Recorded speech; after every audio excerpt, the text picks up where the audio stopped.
warahmatullahi wabarakatuh. Selamat pagi viewers. Ketemu lagi dengan saya Nur Afni Dwi Anggraini. Nah, hari ini viewers, saya nge-hostnya nggak sendiri. Saya ada temen nih viewers. Nah, mari kita lihat siapa teman kita. Hai, saya Riko Juniandi. Salam kenal viewers. Akhir-akhir ini kan kita melihat nih Bang, di masyarakat itu isu dari pelayanan publik itu banyak di masyarakat yang mengeluhkan terkait pelayanan diberikan pemerintah daerah. Tapi Bang Riko, sebelum kita masuk ke pelayanan publik, kita mau kenalan dulu sama teman-teman yang udah hadir di sini. Benar. Nah, ada Kak Erika, ada Bang Suji, ada Bang Roni. Silakan Kak Erika, apa kabar Kak? Alhamdulillah baik Mbak Reni. Halo, perkenalkan viewers, saya Erika Filananda. Nah, Bang Suji silakan Bang. Halo, Sujatanto. Oke. Semuanya. Dari teman kita yang jauh juga datang dari Anambas, datang hadir untuk ikut nih podcast sama kita hari ini. Silakan Bang Roni perkenalan diri. Halo viewers, selamat pagi. Perkenalkan Roni Bermana dari Anambas. Nah, itu dia viewers, host dan tamu yang akan mengisi acara hari ini. Ada saya, ada Bang Riko, ada Kak Aika, ada Bang Suci, dan ada Bang Roni. Nah, Bang Riko, sebelum kita masuk lebih dalam tentang pelayanan publik yang diberikan oleh pemerintah daerah atau pemerintah pusat, kita mau ngeliat dulu nih video tour sharing best practice-nya pemerintah pusat, yaitu Kementerian PU, yang disajikan dalam sebuah video yang menarik. Wow, menarik pasti nih.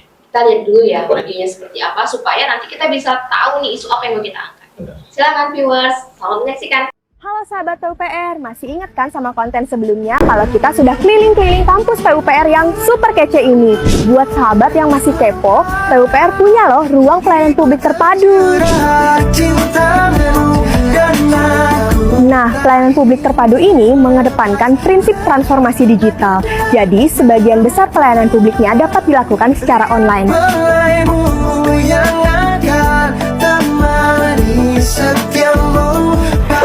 Untuk sahabat PUPR yang ingin melakukan konsultasi secara tatap muka atau offline, bisa loh langsung datang aja ke ruang pelayanan publik terpadu.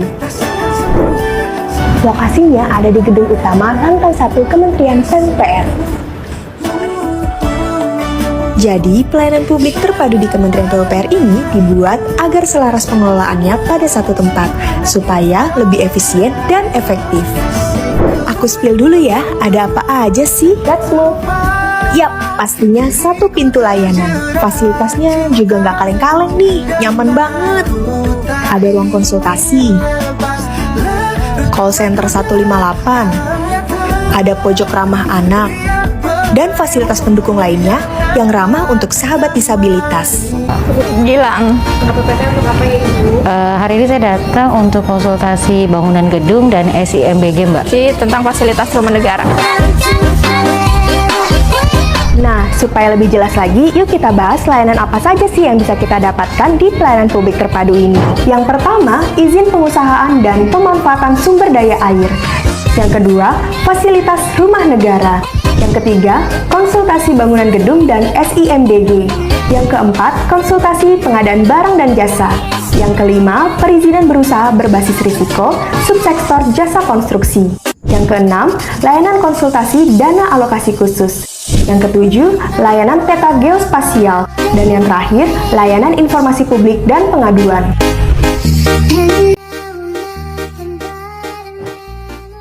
Oke, viewers, kita sudah saksikan bersama, Ren, Ya Bang, gimana Bang? tentang masalah pelayanan Kementerian PU. Menurut Reni dan kita semuanya, apa nih yang Menarik ya, menarik oleh dari Kementerian itu PU? sebenarnya. Oke, Bang, tadi kalau Reni lihat, sebenarnya itu udah luar biasa sekali loh. Reni aja pada saat ketemu video ini, wow, dari sisi transformasi digitalnya mereka sudah lakukan. Terus saat ini mereka udah bikin yang namanya pelayanan publik terpadu PPT, di mana PPT ini sudah disediakan nih semuanya menjadi satu, Bang. Jadi bagi masyarakat yang tidak bisa langsung secara online, mereka bisa langsung datang Bang sebenarnya secara offline. Benar. Nah, bagi masyarakat yang tidak bisa langsung secara offline, mereka sudah bisa mengadukan, bertanya, mencari informasi secara online Bang. Itu sih yang Ren lihat tadi ya Bang, menarik sekali sebenarnya. Dan dalam hal ini Bang. kita juga tahu bahwa pemerintah itu benar-benar concern tentang masalah yang namanya pelayanan publik. Dan ada poin-poin khusus kali ya mungkin kita harus dengarkan tentang masalah pelayanan ini. Nah, makanya nih Bang, sebelum kita masuk lebih dalam lagi, ini ingin bertanya nih sama Kak Erika terkait teknik komunikasi yang digunakan. Kak, tadi Kakak udah nyaksiin ini video sharing best practice-nya dari kementerian. Menurut Kakak, teknik komunikasi yang dipakai tuh Kak, mereka menggunakan teknik komunikasi apa Kak?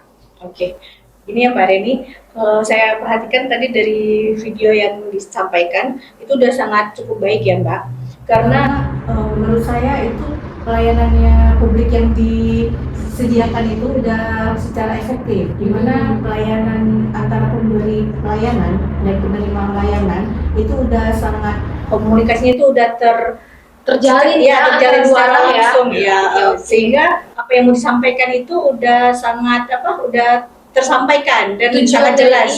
Tujuan dari organisasi sudah tersampaikan. Nah, bagaimana dari public speaking juga viewers yang kita lihat bersama ya Kak, kepiawaian dalam menyampaikan informasi secara langsung itu sudah sangat baik sekali ya Kak. Selain itu juga Kak, pada saat masyarakat datang ke klinik atau pelayanan terpadu, mereka juga mempresentasikan nih Kak, menampilkan nih apa sih yang mereka ingin tahu nih. Nah, makanya pegawainya menampilkan nih, kan ada tuh yang di ruangan konsultasi, mereka menyampaikan. Nah, dari teknik komunikasi dari sisi presentasi juga sudah dapat. Nah, lalu secara tertulis.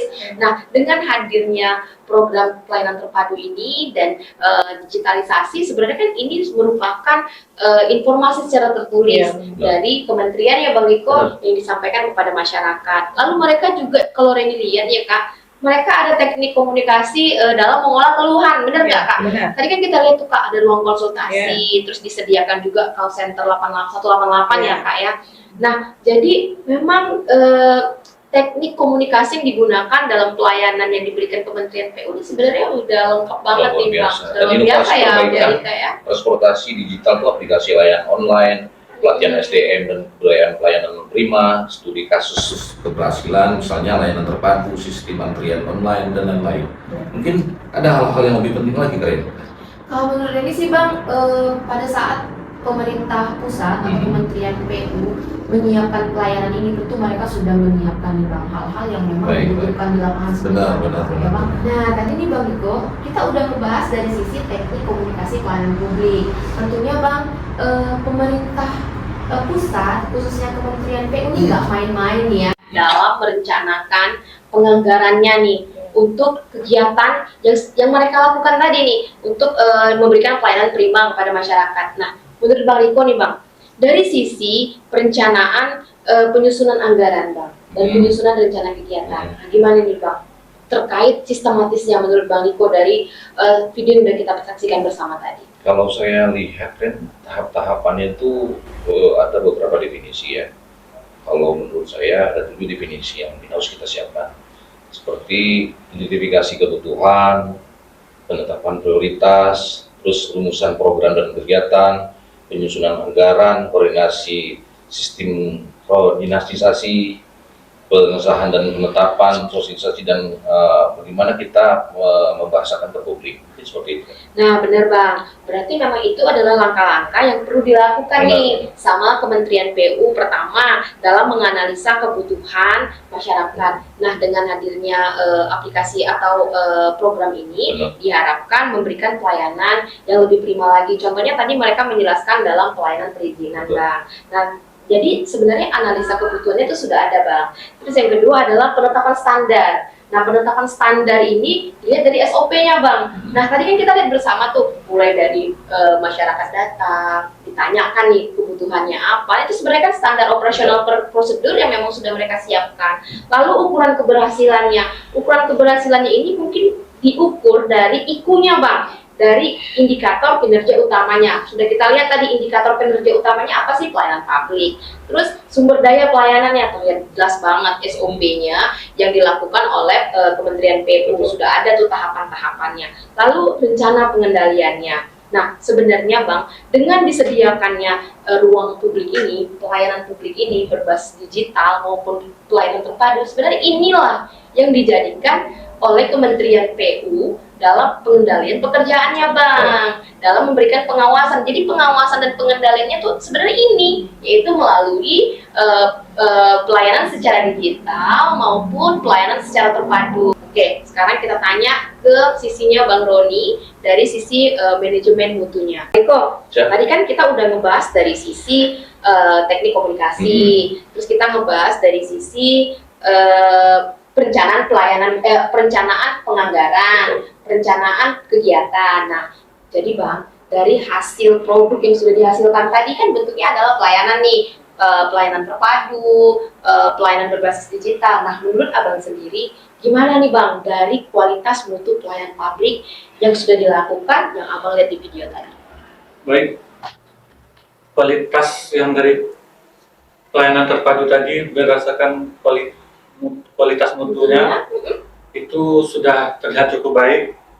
Ya, terlihat dari kemudahan dan kejelasan dalam memberikan pelayanan, keselarasan, terukur, dinamis, dia berorientasi pada pelayanan, dan ada kepastian pada hukum.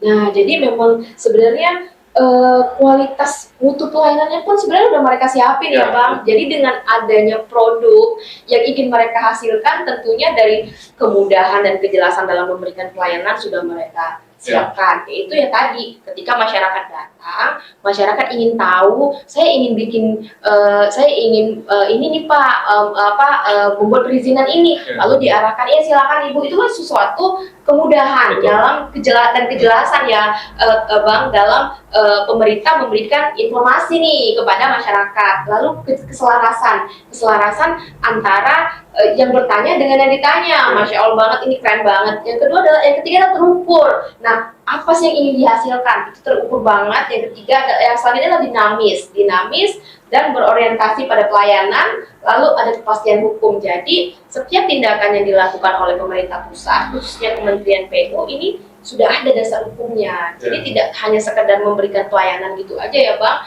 tetapi lebih kepada udah ada jaminan hukum sebenarnya. Jadi masyarakat pun tidak salah dalam menerima informasi, dan kementerian pun tidak salah juga nih dalam memberikan informasi. Wow, menarik banget.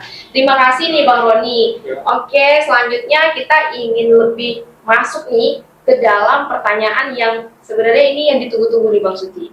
Dari sisi Bang Suci selaku dinas teknis di Dinas PU Pemerintah Provinsi Kepulauan Riau.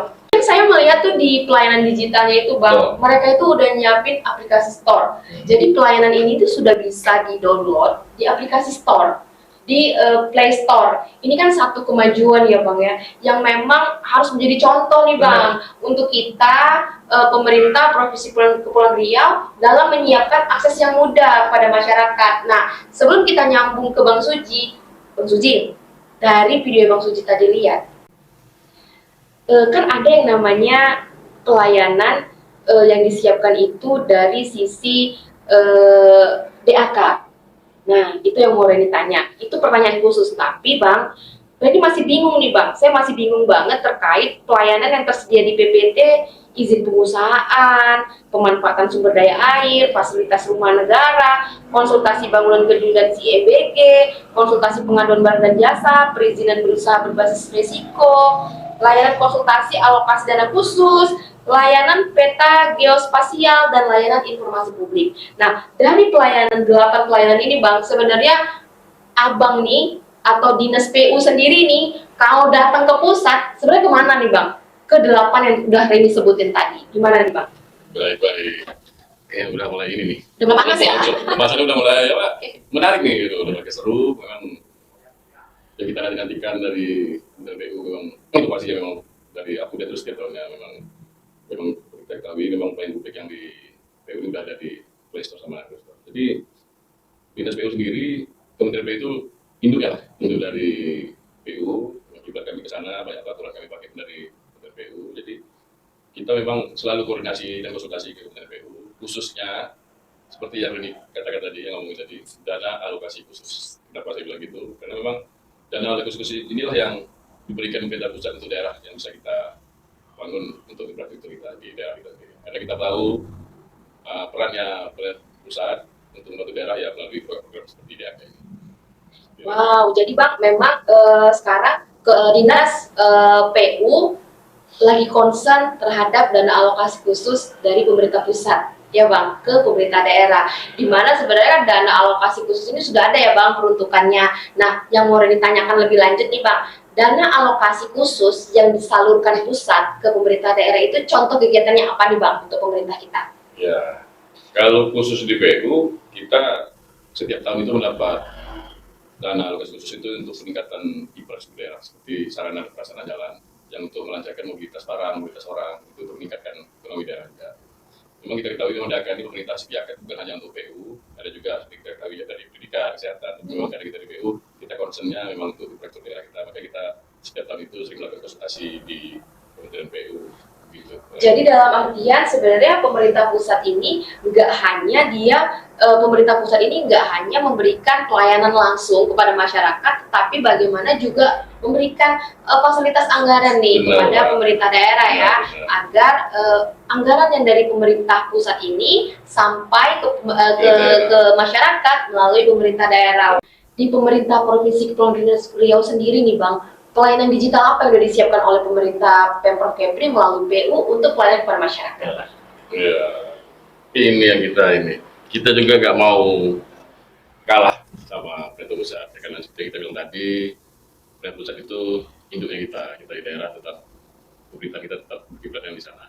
Jadi terkait yang kita bahas dari awal sampai saat ini, memang kita juga nggak mau ketinggalan lah dari SPU-nya, karena terus terang Kepulauan Riau ini kan terdiri dari beberapa pulau. Kalau mereka mau melakukan pengaduan sampai ke Kali Bintang butuh biaya, jarak. Jadi kita udah siapkan di website PU itu ada namanya aplikasinya Sistem Informasi Database Jaringan Jalan dan Jembatan. Jadi kalau kita singkat itu Sijantan. Gitu kan. Gagah kan Sijantan. Itu gampang kali diakses. Jadi masyarakat tetap dengan gampangnya mengakses aplikasi tersebut. Jadi tinggal diklik, itu di situ ada fitur pengaduan. Jadi masyarakat itu tinggal buat nama, dari mana, terus upload deh fotonya. Nanti biar dinas PU sendiri tinggal mereka adminnya tinggal melanjutkan. Jadi nanti itulah. Memang kami ada mau melakukan inilah up to date lah biar memang masyarakat lebih dimudahkan lagi untuk ke depannya. Baik, berarti Bang menarik sekali. Berarti dengan kehadiran inovasi-inovasi yang dilakukan oleh pemerintah pusat ini menjadi contoh nih, contoh untuk pemerintah daerah ya Bang. Sebenarnya bukan mencontek ya, tetapi lebih kepada ATM, amati, tiru, modifikasi. Nah makanya pemerintah daerah memodifikasi nih Bang, bentuk pelayanan digital seperti apa yang perlu kita siapkan yang memang dibutuhkan untuk masyarakat pemerintah Provinsi Kepulauan Riau ya Bang, yang berada di lingkungan Kepulauan Riau. Wow, keren banget Bang. Jadi semoga dengan hadirnya Sijantan, kita pemerintah daerah mampu memberikan pelayanan yang lebih prima lagi, khususnya untuk kerusakan jalan dan jembatan. Sebelum kita akhiri, saya ingin memberikan dulu nih kesimpulan dari pembahasan kita hari ini. Jadi sebenarnya Bang Riko, Kak Erika, Bang Roni, dan Bang Suci, pelayanan prima adalah bukti nyata bahwa pemerintah hadir di tengah-tengah masyarakat. Karena sesungguhnya masyarakatlah yang berhak mendapatkan pelayanan terbaik, pelayanan setara VVIP bagi mereka ada, karena mereka itu adalah ujung tombak untuk pembangunan daerah. Mereka lah yang sebagai penggerak kemajuan dan alasan utama kebijakan ini dibuat. Makanya Bang Riko, kalau dari sisi pajak, sebenarnya wajib memang masyarakat membayar pajak, tapi wajib juga pemerintah daerah menjadikan mereka prioritas utama dalam memberikan pelayanan. Dan ada kata-kata bijak yang memang selalu kita dengarkan dan tidak asing lagi kata-kata ini. Jangan tanyakan apa yang negara berikan kepadamu, tapi tanyakanlah apa yang bisa kita berikan kepada negara ini. Ini seperti itu. Keren banget. Jadi dalam artian melayani dengan hati dan membangun integritas. Benar, sama-sama sinergi. Itu dia viewers, luar biasa sekali pembahasan kita hari ini. Nah sebelum kita tutup, kita mau ngucapin makasih dulu nih, makasih untuk Bang Riko juga, untuk Kak Erika, untuk Bang Suci dan Bang Roni yang hari ini udah berkesempatan hadir, udah nyempetin hadir di acara kita hari ini. Mudah-mudahan nanti kita bisa ketemu di podcast dan isu-isu masalah lainnya yang akan kita bahas bersama. Oke viewers, demikian dari kami. Assalamualaikum warahmatullahi wabarakatuh.